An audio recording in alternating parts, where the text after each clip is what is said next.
Shirika la usalama la DCI limeweza kuonya hivi leo Juni tarehe 12 kwamba wanaosambaza kwenye mitandao kuwa Raila aliweza kuuliwa na sumu iitwayo botulinum kuwa ni fake news.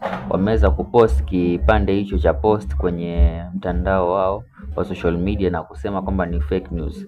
Kulingana na hiyo fake news, ilikuwa inasema kwamba daktari aliyemhudumia Raila kwamba aliweza kukiri kwamba alilipwa shilingi milioni 300 za Kikenya kuweza kutoa uhai wa baba, na hiyo post imeweza kuchukuliwa na DCI na kuweza kuipost kwamba ni fake news.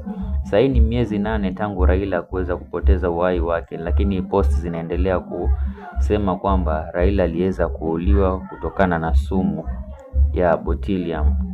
Oktoba tarehe 15 mwaka wa 2025 ndio tuliweza kumpoteza baba, na fake news zimeweza kuwa nyingi, na leo ndo DCI wameweza kuweka wazi kwamba hii ni fake news na msiendelee kuisambaza, na kwamba Raila hakuweza kuuliwa kutokana na sumu iitwayo botulinum, na kwamba hakuna daktari yeyote ambaye ameweza kuconfess jambo hili. Sijui